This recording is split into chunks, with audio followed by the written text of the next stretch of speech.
Hey guys, this Kriti Sharma, welcome back to my channel creative learning. आज हम class 11 students की बात करेंगे जिन्होंने अपने 2 महीने जेन्युइनली वेस्ट कर दिए हैं। मल्टीपल वार्निंग्स दी थी मैंने कि ऐसा मत करना, स्टार्टिंग ऑफ द सेशन से पढ़ना शुरू करना। अब वो ऐसे गिल्ट में आ गए कि 2 महीने तो कुछ पढ़ा नहीं है। अब जून से हम कैसे पढ़ें, क्योंकि अभी उनके हाफ ईयरली एग्जाम्स होंगे। मेरे ब्रदर का अभी क्लास 11 का रिजल्ट आया है, मैं बता रही हूँ। उसकी क्लास में 80% बच्चा फेल है। मेरी क्लास में खुद 90% बच्चा फेल था। जो टॉपर्स थे ना, CGPA लेके बैठे थे 10, वो सारे फेल थे। मेरे खुद के फिजिक्स में पहले हाफ ईयरली पे 63 नंबर आए थे, वो भी मैं टॉप 3 बच्चों में जैसे तैसे करके आ गई थी, क्योंकि 63 ही IAS थे। तो तुम इमेजिन कर लो, बहुत बुरा फंसता है बच्चा। इतने बुरे हाल होते हैं 11th में, पहले एग्जाम के बाद कि तुम डिप्रेशन में चले जाओगे। तो अभी भी तुम लोगों को मैं बता रही हूं, अगर अब तुमने मेरी बात ध्यान से सुन ली, क्योंकि अभी 2 महीने हैं, वैसे तो ये भी कंपनसेट नहीं हो सकते, झूठी बात नहीं है, बट अब क्या जून से कैसे पढ़ सकते हैं, एक प्रॉपर प्लान मैं बता रही हूँ। अगर जेन्युइनली फॉलो करना है तो करो। मैं हमेशा कोशिश करती हूँ बहुत ईजी वे में तुमको चीजें बताऊं, ताकि तुम्हारा ज्यादा टाइम ना जाए, तो मोटिवेटेड रहो, ठीक है। बैकलॉग्स पहले तो क्रिएट हो रखे होंगे इतने महीनों के, क्योंकि तुम्हारा यार अप्रैल चले गया, उसके बैकलॉग्स होंगे, मई है तुम्हारा, उसके बैकलॉग्स होंगे, अब जून शुरू होगा। तो पहली बात, कम से कम मैं लेके चल रही हूँ, तुम्हारा काफ़ी सारा बैकलॉग्स क्रिएट हो रखा है। दूसरा ये कि स्कूल या कोचिंग्स में तुम्हारे अलग चैप्टर्स चल रहे हैं। तो बैकलॉग्स का सीन क्या होता है कि बच्चा स्कूल कोचिंग का छोड़ के चैप्टर नंबर 1 पे लगा रहता है। फॉर एग्जांपल, तुम पहला चैप्टर करके सॉल्व कर रहे हो, अरे मतलब ये बेवकूफ़ी क्यों करनी है। अगर तुम पहला चैप्टर बैठ के सॉल्व कर रहे हो, मतलब तुम्हारा जो कोचिंग और ट्यूशन है वो फिर से क्रिएट होकर बैकलॉग बन रहा है। तुम जो अभी अगर पुराना पढ़ने बैठोगे, तो जो तुम्हें अभी रिसेंटली पढ़ाया जा रहा है वो सब बैकलॉग्स ही बनता जाएगा। तो बैकलॉग्स को करने का तरीका क्या है? जब मेरे भी बैकलॉग्स हो गए थे 11th में, तो यार कुछ नहीं करना है, उसको सॉल्व कैसे करना है, हर दिन यार एक टाइम बना लो कि भाई सुबह के 30 to 45 मिनट्स मेरे को मेरे बैकलॉग्स कवर करने हैं। हर दिन ये टाइम निकालना ही निकालना है कि 30 से 45 मिनट मेरे को केवल मेरे बैकलॉग्स कवर करने हैं, कोई भी दिन का टाइम। और याद रख लो, ये कहीं पे लिख लो, ये दिन स्किप नहीं होना चाहिए, ये बिल्कुल स्किप नहीं होना चाहिए। अगर ये बैकलॉग्स कवर कर रहे हो तो रोज करो बैठ के। ऐसा नहीं है एक दिन कर लिया दूसरे दिन किया नहीं, कोई फायदा नहीं। रोज बैठो और 30 से 45 मिनट आपको अपना रोज बैकलॉग कवर करना है, किसी भी एक सब्जेक्ट का पकड़ करके। ये स्टेप वाइज बता रहे हो, जैसे ये स्टेप 1 है, ऐसी स्टेप 2, स्टेप 3, ठीक है, बैकलॉग्स करने हैं। दूसरा, जैसे ही कोई मेजर हॉलीडे आती है, फॉर एग्जांपल आपकी छुट्टी आ गई, संडे आ गया, ऐसे टाइम पे 4 to 5 आवर्स का टाइट प्लान बना लो कि भाई इस टाइम पे मैं अपने बैकलॉग्स को कोशिश करूंगा जितना ज्यादा कवर कर पाऊं। तो मेजॉरिटी ऑफ द बैकलॉग्स अपने छुट्टियों में करो। अब 11th-12th में मैं क्या करती थी, स्कूल नहीं जाती थी। जब मुझे लगता था कुछ इंपॉर्टेंट नहीं है तो स्किप द स्कूल। रोज रोज स्कूल जाके क्रांतिकारी बनने की जरूरत नहीं, घर पे बैठो, अपना सिलेबस कवर करो। तो ये क्या है, तुम्हारे पास संडे आ गया, कोई मेजर हॉलीडेज आ रही है, बैकलॉग्स कवर करो, बैकलॉग्स खींचो वहां पे, ठीक है। पर डे का 30 to 45 मिनट्स। अब यहाँ पे सिर्फ 30 to 45 मिनट्स क्यों देना है? क्योंकि तुम्हारे स्कूल का और कोचिंग का काम नहीं छूटना चाहिए।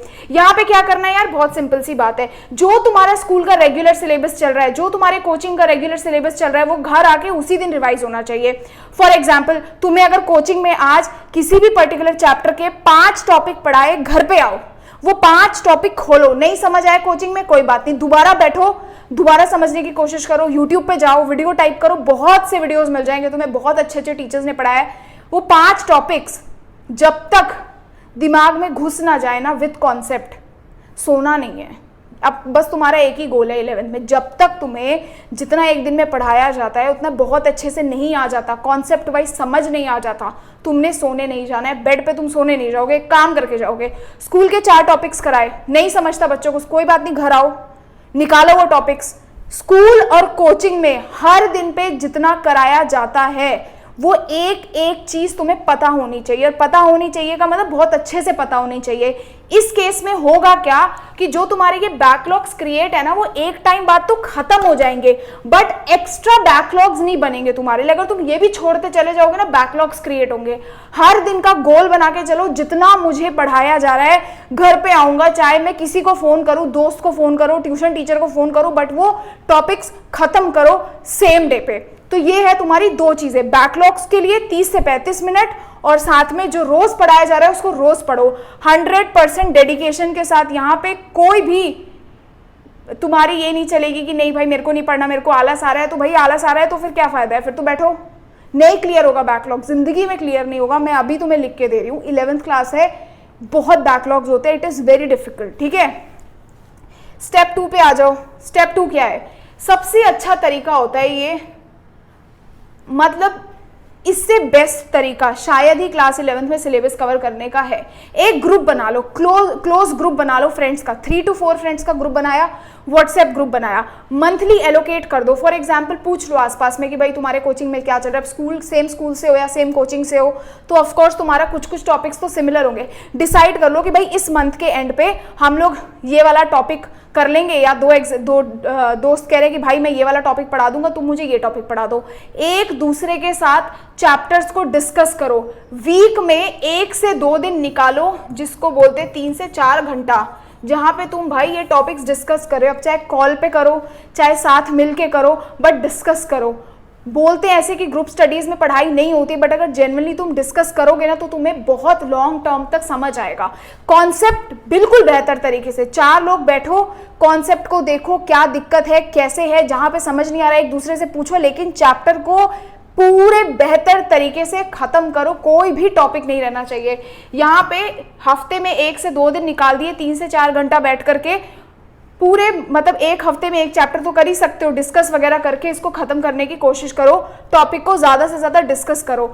तो याद रखो जब भी तुम्हारा एक चैप्टर होता है तो वो 2 बार रिवाइज होना चाहिए। एक तो डिस्कशंस के फॉर्म में कि तुमने किसी के साथ जाके डिस्कस कर लिया, दोस्तों के साथ बैठ के उनको समझा दिया, डिस्कस कर लिया। दूसरा होता है कि तुम उसको रिवाइज करो। रिवाइज क्या, या तो खुद से रिवाइज कर लो, या दूसरा ये भी है कि तुम किसी ऐसे पर्सन को जाके पढ़ा के आ जाओ जिसे वो चैप्टर नहीं आता, तो तुम्हारे वो दिमाग में बैठ जाएगा। लेकिन जब जिस चैप्टर को पढ़ रहे हो उसी महीने के अंदर अंदर एटलीस्ट 2 बार वो चैप्टर रिवाइज होना चाहिए।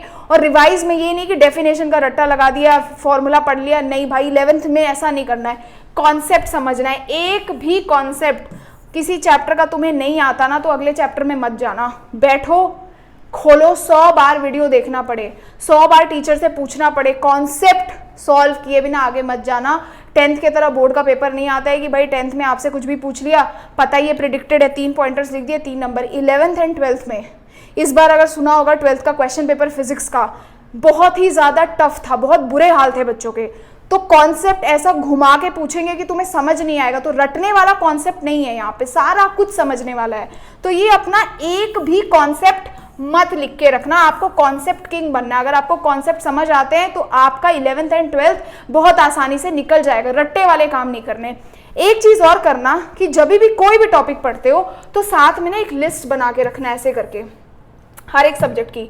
फॉर एग्जाम्पल ये हो गई बेटा फिजिक्स की, तो फिजिक्स में जो जो भी टॉपिक्स तुम्हें टफ लगते हैं उसको लिखते जाओ। वो जो टॉपिक्स जिसमें तुम्हें डाउट है, जिसका कॉन्सेप्ट तुम्हें समझता नहीं है, वो सारी ना एक लिस्ट बना लो। जितनी भी, फॉर एग्जांपल एक चैप्टर पढ़ा, जो बहुत अच्छे से आते हैं उसकी लिस्ट भी होनी चाहिए तुम्हारे पास कि यहाँ तो मुझे बिल्कुल डाउट नहीं है। और जो टॉपिक्स तुम्हें करते हो उस टाइम समझ आ जाते हैं लेकिन फिर भूल जाते हो, लगता है स्कोप है लर्न करने का, वो सारे टॉपिक्स एक तरफ लिख लो। जब जब टाइम मिले किसी टीचर के साथ, किसी स्टूडेंट के साथ बैठो और वो रिजॉल्व करो। हर दिन अगर तुम अपना 2-2 कॉन्सेप्ट भी क्लियर कर रहे हो ना तो तुम सोचो तुम बहुत हद तक अपने काफी सारे कॉन्सेप्ट्स क्लियर कर पाओगे। तो वो नोट डाउन करना इंपॉर्टेंट है कि तुम्हें कॉन्सेप्ट्स आते कौन से नहीं है, ताकि तुम अपने फ्रेंड्स के पास या टीचर्स के पास जाके वो क्लियर कर सको। क्योंकि मैं भी ऐसे ही करती थी, क्योंकि फिजिक्स मेरे को थोड़ा ज्यादा पसंद नहीं था। तो this is what I used to do. 2-2 pointers लिख लिए, 3-3 पॉइंटर्स लिख लिए। हर दिन का टारगेट बना लिया कि भाई मुझे ये 2 कॉन्सेप्ट नहीं आते, मैं तो जाऊंगा ये 2 कॉन्सेप्ट मेरे को कैसे भी करके समझ के आना है। ऐसी लिस्ट होनी चाहिए, ठीक है, ये याद रखना। स्टेप नंबर 3 क्या है भाई? हर दिन बैठो, बस शो अप एवरी डे। जितना मर्जी करना है, जितना टॉपिक करना है करो। 2 टॉपिक किया कोई बात नहीं, 3 टॉपिक किया कोई बात नहीं, लेकिन खाली मत सोना यार कि कुछ किया नहीं और बैठ गए तुम। ये हर दिन इंपॉर्टेंट है। हर दिन के सिर्फ तुमने 5 टॉपिक्स भी अगर किए ना तो तुम यार काफी हद तक 2 चैप्टर तो आराम से खत्म कर ही दोगे 5 टॉपिक के हिसाब से। अगर तुम्हारे 60 टॉपिक्स बन गए, 60 टॉपिक्स में इजीली तुम्हारे 2 चैप्टर्स खत्म हो जाएंगे क्लास 11th एंड 12th में। तो ये चीज याद रखना, एटलीस्ट 5 टॉपिक्स पर डे का भी अगर मिशन रख के चल लिया ना, जिसको ज्यादा दिक्कत है तो यार वो ऐसे कर लो। टाइम वेस्ट किया कोई फायदा नहीं है। हाफ ईयरली आएगा, पता चल जाएगा, मुझे बताने की जरूरत नहीं है, बहुत बुरा फंसोगे। जेन्युइनली बता रही हूँ, मतलब ये तो 90+ नंबर लाना हाफ ईयरली में तो मतलब बहुत बड़ी बात हो गई। ये तो बहुत कम, रेयर लोगों के आते हैं, 1% बच्चों के जिन्होंने भाई दिन रात बैठा होगा ना पढ़ के, वही 90% प्लस मार्क्स लेके आते हैं। तो ये गलती नहीं करनी।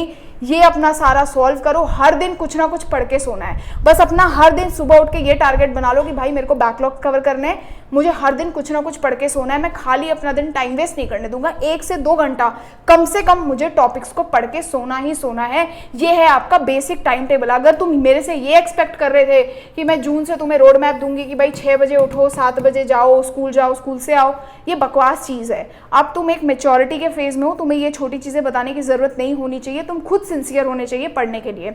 दूसरी चीज़, मेरा टेलीग्राम ज्वाइन कर लेना क्लास 11th एंड 12th के लिए। वहाँ पे स्टूडेंट्स ना अपने काफ़ी सारे प्लान्स या उन्हें पूरे दिन में क्या करना है या अपने ही खुद स्टडी मटेरियल्स भेजते हैं जो मैं ग्रुप में शेयर करती हूँ, तो वो टेलीग्राम ज़रूर से ज्वाइन कर लेना, तुम्हें काफ़ी ज़्यादा हेल्प होगी। और मैं तुम्हें मिलूंगी अगले वीडियो में। उसके अलावा अगर तुम्हें कभी भी कोई डाउट है तो तुम मुझे इंस्टाग्राम पर रीच आउट कर सकते हो, उसका लिंक भी डिस्क्रिप्शन पर मिल जाएगा। Thank you so much and bye bye.